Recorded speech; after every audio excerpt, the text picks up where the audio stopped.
देखिए, बात आपकी बिल्कुल सही है। ऑपरेशन सिंदूर में अज़रबैजान और टर्की ने खुलकर चाइना के साथ पाकिस्तान की मदद की। तो Pakistan was having a Mecca accord instead of Saudi Arabia, आप चाइना को डाल दें वहाँ पे। तो चाइना, तुर्की और अज़रबैजान ने प्रूफ किया कि दे आर विद पाकिस्तान। कोई ऐसा मुल्क भारत के साथ नहीं खड़ा हुआ था ऑपरेशन सिंदूर में जैसा पाकिस्तान के साथ टर्की वाज स्टैंडिंग देयर। सो पाकिस्तान के लिए टर्की की पार्टनरशिप इज क्रेडिबल नाउ। ये और बात है कि सऊदी, देखिए फाइन प्रिंट हम जो नहीं देख रहे ना अरफा जी, कि आप इंडिया को छोड़ दें, अफगानिस्तान को ले लें। अगर अफगानिस्तान पे पाकिस्तान हमला करता है तो वी नो कि Turkey and Saudi Arabia will not participate, क्योंकि ये डिफेंसिव अग्रीमेंट है, ऑफेंसिव नहीं है। अगर तुर्की सीरिया पे हमला करता है तो these countries will not go with Turkey, जैसा कि जब ईरान की जंग में नेटो वालों ने नहीं आया, क्योंकि ये ऑफेंसिव अटैक है यूएस का, इट इज़ नॉट डिफेंसिव। लेकिन अगर अफगानिस्तान हमला करता है पाकिस्तान पर तो will Saudi Arabia and Turkey से नहीं, ये ऑन गोइंग कॉन्फ्लिक्ट है आपकी पुरानी, this is not part of the Mecca accords, और you will see Muslim countries fighting another Sunni Muslim country. तो फिर ये मेक्का अकॉर्ड कैसा हुआ? So that becomes a very tricky situation. और तो उसमें जो फाइन प्रिंट है, इसलिए जो एक्सपर्ट्स हैं they are a little frustrated with this, के we are not able to analyse ये कि क्या होगा। इफ अगर अफगानिस्तान का एग्जाम्पल लें तो इट बिकम्स वेरी ट्रिकी। दूसरी चीज़ ये है कि आई थिंक ये Mecca accords could prove to be, अगर ये सीरियस है तो it could be beneficial to India. कि फॉर एग्जांपल टर्की और सऊदी अरब ये कह सकते हैं इंडिया पाकिस्तान को कि आप ये क्रॉस बॉर्डर टेररिज्म से बिल्कुल मना हो जाए, stay away from it, because we don't want a war with India. Specially Saudi Arabia will not want a war. इतनी म्यूचुअल इकोनॉमिक डिपेंडेंसी है दोनों मुल्कों में कि दे विल से। और तो भारत के लिए इट वुड बी इंटरेस्टिंग, जो रणधीर जायसवाल ने जो जवाब दिया इंडिया के तरफ से, उनका स्टेटमेंट वॉज वेरी सिंपल। ना इन्होंने वेलकम किया ना इन्होंने कंडेम किया, बस यही किया कि हम ऑब्जर्व कर रहे हैं। But I think it could drive Saudi, India, UAE and Israel to become more closer. मुझे पक्का यकीन है कि जो नेतन्याहू का जो फ़ोन आया था 4-5 दिन पहले नरेंद्र मोदी को, देख आपने, मोदी जी ने कुछ ज़्यादा डिटेल्स नहीं बताए अपने एक्स कमेंट पे, but I think it was about the Mecca accords. I think Netanyahu ने फ़ोन करके उनको कहा कि कल देखो आप क्या होने वाला है जुमा को सऊदी अरब में। सो आई थिंक कि this might bring India, Saudi Arabia and UAE closer, unless UAE also joins the Mecca accords. नहीं तो मेरी समझ में नहीं आया, आप कह रहे हैं कि इजराइल के नजदीक जाएगा इंडिया इससे ज्यादा, और इसको कैसे एक्सप्लेन, कैसे? जी हाँ, और यूएई के साथ एक there is a discussion of something call, मेरे ख्याल से वो हेक्सागोनल डिटरेंस, ये वो कुछ नेतन्याहू ने चंद महीने पहले डिस्कस किया था, जिसमें यूएई, इंडिया, इजराइल, ग्रीस और Cyprus are in a security partnership. India does not make alliance. India ने कभी अपनी हिस्ट्री में, मॉडर्न हिस्ट्री में आफ्टर इंडिपेंडेंस, किसी के साथ मिलिट्री अलायंस नहीं किया है। So India will be reluctant, इसलिए क्वाड भी फंस गया था, क्योंकि क्वाड में आप देखें ऑस्ट्रेलिया और जापान के मिलिट्री अग्रीमेंट्स है बाकायदा अमेरिका के साथ, इंडिया के किसी के साथ नहीं है। तो quad became a dialogue, not a collective security agreement, because India didn't want that. नहीं, लेकिन मुझे समझ में नहीं आ रहा प्रोफेसर साहब, ये मुझे समझाइए कि अगर ये सब कुछ इजराइल से बचने के लिए हो रहा है, क्योंकि पूरी जंग किस लिए हुई? ये पूरी जंग इसलिए नहीं हुई कि अमेरिका ने अटैक किया, जंग तो हुई इजराइल ने ईरान पर अटैक किया, और फिर ईरान को इजराइल पर और अमेरिका के बेसिस पे इसलिए हमला करना पड़ा क्योंकि अमेरिका इजराइल का साथ दे रहा था। तो अगर यूएई जो शिकार है इस पूरी जंग का, अगर वो इजराइल के साथ जाता है, और आप कह रहे हैं कि भारत भी उसके नजदीक जा सकता है और कोई अलायंस कर सकता है या झिझक भी रहा है अलायंस करने में, तो फिर ये समझ में नहीं आई बात कि जिस दुश्मन के खिलाफ ये पूरा अलायंस हो रहा है, उसी से जाकर यूएई या सऊदी अरब क्यों हाथ मिलाएंगे और भारत क्यों जाएगा नजदीक? देखिए, UAE is already part of Abraham accords, और यूएई ना सिर्फ एब्राहम अकॉर्ड्स का मेंबर है, but it is like a champion, जिसके वजह यूएई की वजह से Bahrain is part of the Abraham accords. UAE is pushing Kuwait to join Abraham Accords. UAE ने सूडान को लेकर आया in the Abraham Accords. So UAE और इजराइल के बहुत करीब है। आपने सुना होगा कि इजराइल ने बाकायदा अपने आयरन डोम भेजा था UAE को प्रोटेक्ट करने के लिए ईरान के खिलाफ। So there is a military collaboration already between UAE. जंग के बीचों बीच और आपको याद है वो 3 घंटों के लिए जो UAE के शेख आए थे India, that was to start a defense agreement, जिसमें काफ़ी कमिटमेंट्स हुए हैं कि India will do for UAE, जैसा कि UAE का तेल हम इंडिया में स्टोर करेंगे for safety purposes. So these 3 countries, UAE, India and Israel could become closer, but सवाल ये उठता है कि क्या मेक्का अकॉर्ड्स इतना मेजर गेम चेंजर है कि it will force India to change its philosophy of not having allies?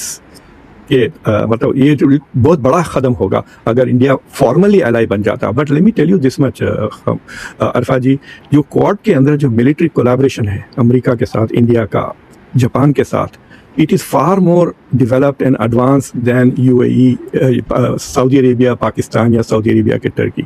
Joint command नहीं है, जॉइंट प्रैक्टिसेस नहीं है। जैसा कि अगर आप कल जर्मनी पे अगर लेट्स से कि हम 5 मिनट के अंदर जर्मनी पे हमला कर दें, तो बिफोर नेटो का आर्टिकल 5 किक्स इन, आपके मिसाइल्स को नेटो के फोर्सेस रोक लेंगे, क्योंकि ऑलरेडी पेट्रियट मिसाइल्स जर्मनी में खड़े हुए हैं। नेटो के forces exist, there is no Mecca force कोई ऐसी एग्जिस्ट नहीं होती। लेकिन जब इंडिया पर अरुणाचल प्रदेश में चाइना का हमला हुआ था, तो इंडिया को रियल टाइम इंटेलिजेंस मिल रही थी अमेरिका से, जो गलवान में नहीं मिल रही थी। 2020 और 2022 में ये फर्क था कि because of Quad India was getting real time intelligence from the US. तो दैट इज मोर इम्पॉर्टेंट, ना कि सिंबॉलिक बयानात और तकरीरें, कि एक्चुअल इंटेलिजेंस और मिलिट्री कोलैबोरेशंस और कोऑपरेशन हो। तो Bharat was trying to get the benefits of an alliance without making an alliance Quad में। तो वही चीज I think India will repeat with UAE and Israel. Professor Muqtedar, ये बताइए कि पाकिस्तान का तो पहले ही सऊदी अरब के साथ ये एक मुआहिदा था जो इनका डिफेंस पैक्ट था, तो इसमें टर्की के साथ करने की क्या मजबूरी है? क्या आपको लगता है कि ये सऊदी अरब और पाकिस्तान का साथ नहीं आ रहा था? पाकिस्तान को क्या खतरा है? क्या भारत के अगेंस्ट ये तैयार कर रहा है? क्योंकि यहाँ तो समझ में आता है कि सऊदी अरब को मिडल ईस्ट का पार्ट होने के नाते ईरान से खतरा है, इजराइल से खतरा है, टर्की भी बहुत दूर नहीं है, लेकिन पाकिस्तान तो यहाँ साउथ एशिया में है। पाकिस्तान का इस पूरे खित्ते के संकट से क्या लेना देना? देखिए, पाकिस्तान का कमिटमेंट काफ़ी जेन्युइन है टुवर्ड्स सऊदी अरेबिया। ये पहली बार नहीं है कि पाकिस्तान ने मिलिटरीली सऊदी अरेबिया, एक ज़माना था तब ज़ियाउल हक खुद बेस्ड होते थे रियाद में with 50,000 Pakistani troops protecting Saudi Arabia from Israel. कई डेकेड्स तक ये था, और अभी भी पाकिस्तान के कुछ 13,000 फौजी सऊदी अरेबिया में है। तो अगर ऐसी सूरत हाल होती है जहाँ कोई मेजर पावर की लैंड फोर्सेस सऊदी अरेबिया में घुस जाते हैं, अमेरिका, चाइना और रशिया को छोड़कर उसके अलावा कोई और कंट्री सऊदी अरेबिया पे हमला करता है, तो you can expect Pakistan will fight for Saudi Arabia, क्योंकि इसमें because of Mecca Medina public support भी रहेगी to go fight for Saudi Arabia. But ये दूसरे मुल्कों में ये सेंटिमेंट उतना स्ट्रांग नहीं है। मुझे लगता है कि टर्की में थोड़ा इनसिक्योरिटी आ गई है टुवर्ड्स इजराइल, कि इजराइल इतना अपने आप को बोल्ड महसूस कर रहा है कि Israel feels it can manipulate the US. लेकिन टर्की पे हमला करना इजराइल के लिए इतना आसान नहीं है, क्योंकि वो नेटो पे हमला होगा। बट उसके बावजूद they could create some way where America can say well this is not exactly an attack on NATO, and trigger ना करे आर्टिकल 5। तो इसलिए टर्की इज सीकिंग। देखिए, Saudi Arabia can only bring money to the table, और कुछ नहीं, ना technology है ना हथियार है। तो मुझे लगता है कि पाकिस्तानीज और एंड जो पाकिस्तान तो हमेशा पैसे की तलाश में होता है, तो दे थिंक कि हमारी इकोनॉमी थोड़ी स्टेबलाइज हो जाएगी, और टर्की इज थिंकिंग कि इट विल बेनिफिट। आज से कुछ 10-12 साल पहले टर्की की इकोनॉमी, जी वक्त मेरे पास खत्म हो रहा है, बिल्कुल आखिरी सवाल आपसे कि अब भारत के लिए अगला कदम क्या होना चाहिए? देखिए, भारत के लिए अगला कदम ये होगा कि इंडिया की जो एग्रेसिव पोस्चर है टुवर्ड्स पाकिस्तान वो थोड़ा ठंडा पड़ जाएगा, क्योंकि पाकिस्तान के पास ना सिर्फ अब मक्का अकॉर्ड्स हैं, but is also in good terms with the United states. तो इसलिए आप ऑपरेशन सिंदूर 2.0 नहीं हुआ में जो बम अटैक हुआ, इंडिया के पास दो ही चॉइसेस थे, आइदर टू से कि कश्मीर इज नॉर्मल, ये बाहर से अटैक हुआ, या कहे कि कश्मीर इज नॉट नॉर्मल। तो इंडिया हैज एक्सेप्टेड कि कश्मीर में नॉर्मलाइजेशन नहीं हुआ, इसलिए अटैक हुआ, क्योंकि उन्होंने ऑपरेशन 2.0 सिंदूर नहीं किया पाकिस्तान के खिलाफ, क्योंकि ऑलरेडी ग्लोबल जो जियो पॉलिटिक्स थी अमेरिका के साथ वो बदल गई। But what people have to realise कि ये जो ईरान की जंग है, इसके वजह से जो अनइंटेंडेड कॉन्सिक्वेंसेस जो हो रहे हैं, वो रीजन की सिक्योरिटी और ग्लोबल सिक्योरिटी को बहुत आप कह सकते हैं कि बहुत फंडामेंटली रीडिज़ाइन कर रहा है। और उसमें से एक पॉजिटिव, मुस्लिम दुनिया के लिए एक पॉजिटिव जो चीज़ निकली है वो ये कि उनको रियलाइजेशन हो रहा है कि we have to rely on ourselves, कि हम ये मुसलसिल वेस्ट पे जो डिपेंड कर रहे हैं सिक्योरिटी के खातिर, this was a mistake and it can not be continued. I think that is the biggest lesson. ये मक्का अकॉर्ड्स एक्सपैंड हो, डिटेल में जाएं या ना जाएं, बट ये एहसास इन मुल्कों में आ गया है कि हमको वेस्ट पे अब भरोसा नहीं कर सकते, नहीं करना है। ये बहुत बड़ी बात है आप जो कह रहे हैं, और मुझे लगता है इसी से एक और नया डिस्कशन की भी शुरुआत होनी चाहिए, जिसमें कह रहा है कि अमेरिका के पूरा जो सिक्योरिटी स्ट्रक्चर है और इलाके का पूरा जो दादा की बात है, दुनिया के दादा की बात हो रही है, दादागिरी की, क्या उसके अंत की शुरुआत हो चुकी है? ये महत्वपूर्ण सवाल है। इसके इतनी बड़ी खबर इसलिए है कि ये मुस्लिम दुनिया के आप कह सकते हैं कि जो 5 बड़े मुल्क हैं जो मिलिट्री पावर्स हैं, उनमें से 3 आर कमिंग टुगेदर। जो दूसरे हैं वो इजिप्ट और इंडोनेशिया है। और अगर आप इस खित्ते को करीब से देखते हैं तो इस अनाउंसमेंट से एक हफ्ता पहले इन तीनों मुल्कों के फॉरेन मिनिस्टर्स ने इजिप्ट के फॉरेन मिनिस्टर से भी मुलाकात की थी अम्मान में। तो जब मैंने वो तस्वीरें देखी तो मैं समझा था कि शायद वो लोग उन्हें भी इनवाइट कर रहे हैं to join this Mecca pact. ये 1 साल से डेवलपमेंट में है, और इसकी अहमियत इसलिए है क्योंकि ये एक कलेक्टिव सिक्योरिटी अरेंजमेंट है। और जो जैसे हम नेटो के बारे में कहते हैं आर्टिकल 5 कि अगर आप किसी एक मुल्क पे हमला करें तो it is like attacking all of NATO. तो सोच लें अगर आप लेट्स से कि पोर्चुगल पे हमला करना चाह रहे हैं, जो बहुत ही कमज़ोर छोटा सा मुल्क है, लेकिन जब भी आप डिसीजन लेंगे कि चले हम पोर्चुगल पे हमला करते हैं, यू नो कि आप अमेरिका पे हमला कर रहे हैं, जर्मनी, फ्रांस, बरतानिया, सब पर। तो अब ये जो कलेक्टिव सिक्योरिटी अग्रीमेंट है, ये तीनों मुल्क को बहुत मजबूत कर देता है। तो मिसाल के तौर पे आपने देखा होगा कि जब इस जंग में ईरान के साथ जब जंग शुरू हुई, तो with in a month wall street journal जैसे अखबारात में आर्टिकल्स आने लगे कि Turkey is the next Iran, और डिस्कशन ये था कि जब ईरान में रिजिम चेंज हो जाएगा उसके बाद टर्की की बारी आएगी and Israel might attack Turkey. लेकिन अब इजराइल को सोचना पड़ेगा कि अगर मैं टर्की को अटैक किया तो डज इट मीन कि I will be fighting Saudi Arabia and Pakistan also. तो ये जो कैलकुलेशन आ जाता है इन अग्रेसर में, इसको हम कहते हैं डिटरेंस, कि it will force the country to think twice, क्योंकि वो टर्की पे नहीं हमला कर रहा है, it's also attacking these 3 countries. तो अगर ये वाकई में वो कमिटमेंट है जो पाकिस्तान की मिनिस्ट्री ऑफ एक्सटर्नल अफेयर्स के वेबसाइट पे ये बात लिखी हुई है और प्रेस में काफ़ी डिस्कशन आया है, then this is a very big development because मुस्लिम दुनिया में ऐसी कोई चीज़ नहीं है, दुनिया में बहुत कम है ऐसे डिटरेंस। और इस सेंचुरी में अगर आप देखें तो मुसलसिल मुस्लिम ममालिकों पे मुसलसिल हमले होते रहे हैं, स्टार्टिंग विद अफ़गान वॉर, उसके बाद इराक वॉर, सीरिया, फिर अब ईरान। तो this century is just about western मुल्क अटैकिंग मुस्लिम कंट्रीज़। तो एक पहली बार ऐसा होगा कि there will be a kind of Muslim deterrence.